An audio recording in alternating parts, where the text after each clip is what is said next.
Welcome to Pick Up and Deliver, the podcast where I pick up my audio recorder when I drop my kids off at school and deliver an episode to you while I walk home. I'm Brendan Riley.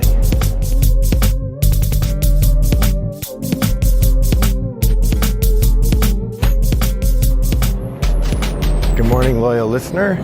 It is Wednesday, May 16th, and it's a beautiful morning here in suburban Chicago.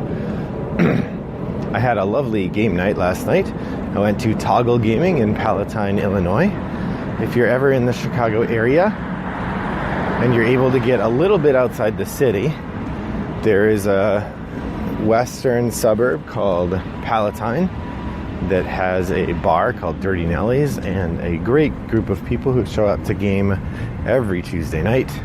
It's quite a delight and the best chance I have for getting the complicated strategy games played that are the sort of height of my gaming week and the epitome of the kinds of games I enjoy the most. So last night I got to play Pulsar 2849. So today I'm going to do a episode where I respond after my first play and try to figure out what to do. Now in the past I've had two different names for these episodes. I've called them Shootin' from the Hip and I've called them Hot Take. And I've been thinking about which one of these I want to use as the formal name for this kind of episode. And I think I'm going to go with Shootin' from the Hip. So for me, shooting from the hip, it's an old Western metaphor. It means not taking the time to aim. So you're sort of playing recklessly with the lives of the people around you and not taking the time to aim. And I guess I sort of see my commentary on the game after one play as fitting that particular model. The idea of I'm giving you my immediate reaction, but I haven't played the game enough to actually give you a legitimate understanding of the game. So as opposed to Hot Take, I feel like more is sort of, I could talk about the Hellboy Kickstarter and I could give you a hot take on that because it's my ideas about what's going on, but I haven't even played it. So I see Hot Take as even more superfluous than Shooting from the Hip. So from now on, these will be Shooting from the Hip. Unless I forget and call them Hot Take, we'll see. So today's episode, Shooting from the Hip, Pulsar 2849. So Pulsar 2849 is the new game from Czech Games Edition by Vladimir Suchi, or Suchi. I've always pronounced it Suchi, but in the last couple weeks I've encountered a couple different people, including Paul Grogan, who seems to be very knowledgeable on these sorts of things, who calls him Vladimir Suchi. So he is a designer who I really enjoy because I love Last Will, which is one of his games, and I really like the looks of the Prodigals Club and Shipyard, although I have not played either of those. So when I heard he had a new game coming out, it was near the top for me. I ended up picking it up through a website called cheapcheapgames.com. I think if you search for Cheap Cheap Games, you should find the link. I don't know if I would recommend them or not. They were fine, very slow in terms of response and getting things back, but as you know from listening to the podcast, I have too many games anyway, so if it takes a couple extra weeks for me to get a game, I don't really care. But the big thing is they buy used games, and so you can go in their thing and look at listings. And so I was able to sell TI3 and Legends of Andor. The former, I don't see myself ever playing again, or if I want to play it again, I can use someone else's copy. And the latter just didn't have the same vibe for our family as Gloomhaven did, and so why hang on to it, I guess, was my take on that. So between those two, I was able to get enough money to get Pulsar 2849 new in shrink. I think I maybe had to pay $5 or something. So that's kind of how I came by the game. Quick overview, Pulsar 2849 is a game, when I described it to the people learning to play last night, I called it Power Grid in Space, which is not quite accurate in terms of the way it plays, but thematically that's what it is. The idea is it's the far future. Humankind has discovered these gates built into outer space that allow us to move from place to place, and so now we're stretching out And one of the things we're doing is we're building these giant metal rings called gyrodynes that are power plants. They circle pulsars and somehow transmit the power back to Earth. I don't understand it. It's not really explained except to say that these are space power stations and you earn money by running them. So, that's the theme of the game. The game plays, it's very complicated. I'm not going to try to explain it here except to say that it's built around dice placement or dice usage, sort of like Castles of Burgundy. There's a set of dice you get to take, and the dice you take determine things like turn order, and then you spend those dice to do different actions, including setting up and powering up these gyrodynes, which earns you points every turn, flying your exploration ship around the galaxy and earning points by building stations on different planets, and then a host of other possibilities. There's a tech tree, there are end of the game bonuses that you can earn, there's a home board that you can spend on, there are transmitter arrays that you can build. There is just a ton of stuff going on in this game. So that's my initial comment on it. So I want to talk a little bit about a couple things about the game. One is sort of the feelings that the game generated for me, the parts of the game that I enjoyed or disliked.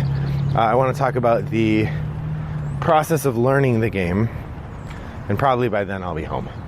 But we'll see. There may be time for one other comment in part of my hot take. So the first part of my hot take is this game is ridiculous to learn. The rule book is actually pretty well laid out. When I read the rule book and read through it, I felt like I understood how the game worked. And if I had read the rule book in a smart way instead of a dumb way, I think it would have worked perfect. Now I read rule books in a pretty dumb way. I read them in bed before I go to bed, which means I don't have the game in front of me while I'm learning them. I think if I had the game in front of me and I was trying out a couple turns while I was learning it, I would have been golden. The problem is, this game has so much going on that teaching it is really difficult. In particular because people will hear and notice different things. And so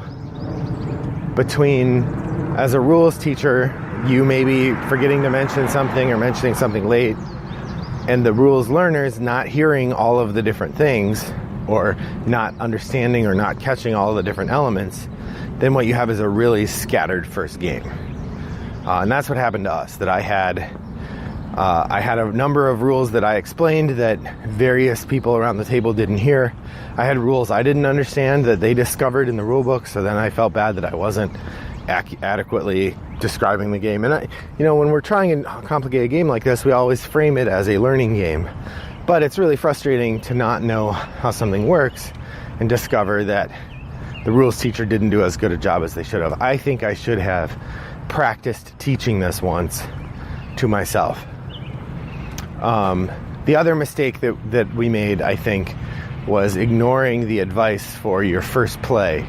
There's a number of little bits of advice for your first play in the game that suggest things like potential combinations of things to use, and it says to not use the home company boards on your first play, and we kind of ignored those things because we're all gamers, we know what we're doing. No, this is like a Vlada Shavato game. Vladimir Suhi, when he says ignore these on your first game or do this on your first game, he really means it. And he means, I know you know how to play games, but still.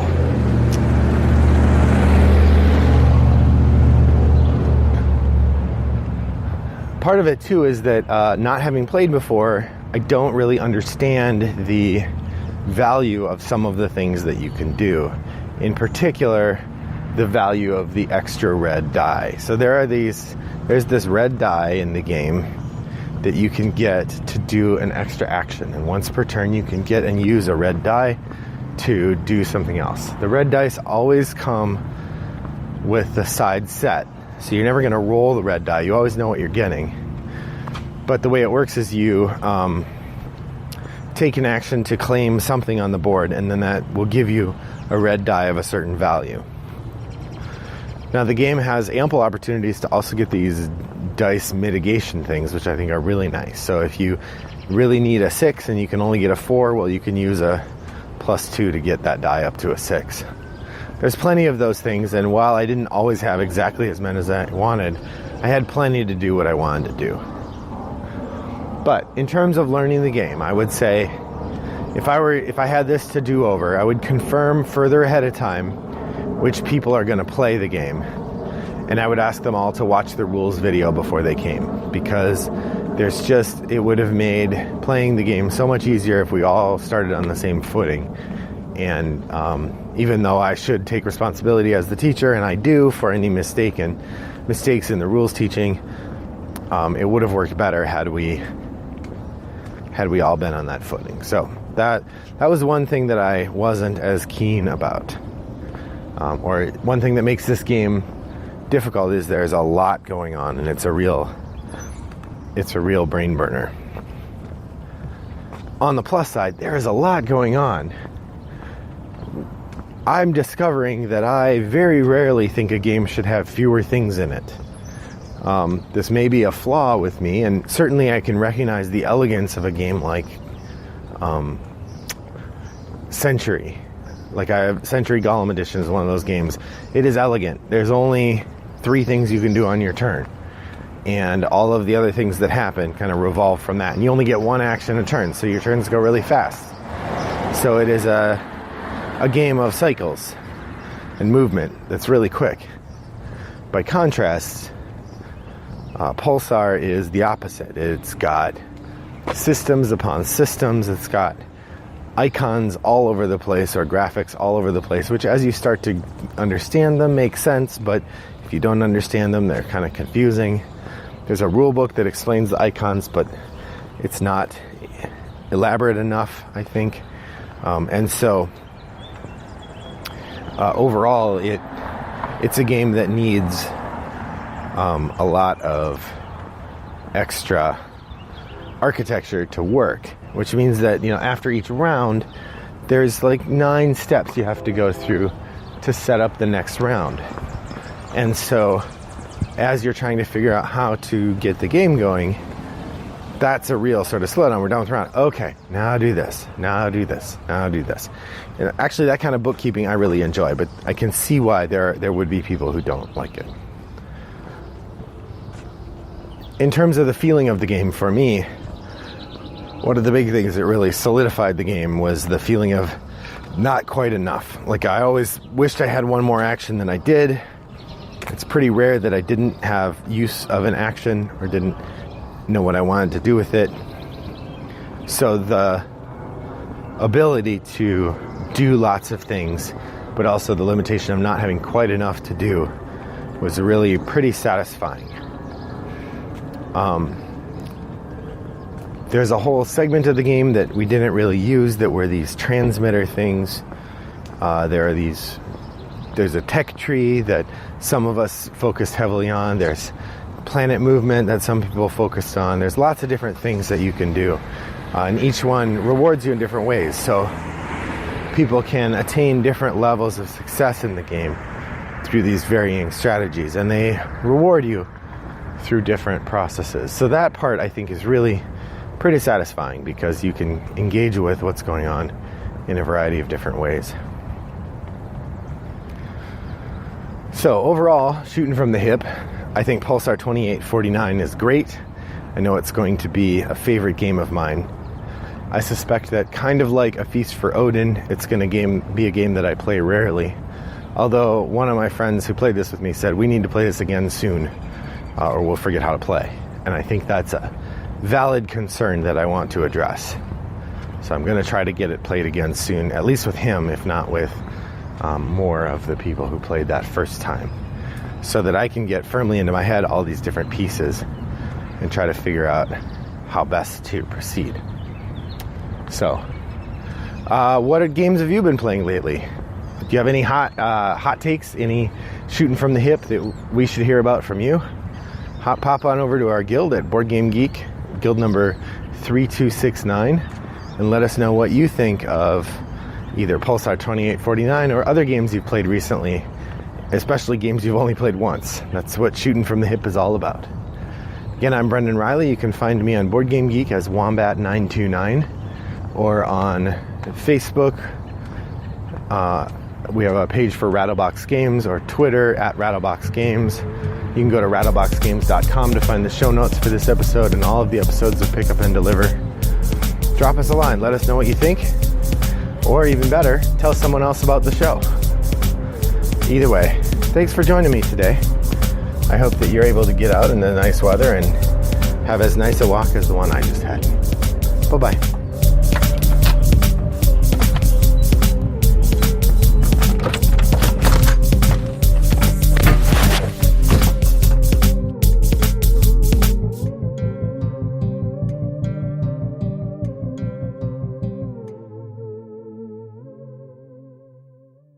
Brought to you by Rattlebox Games.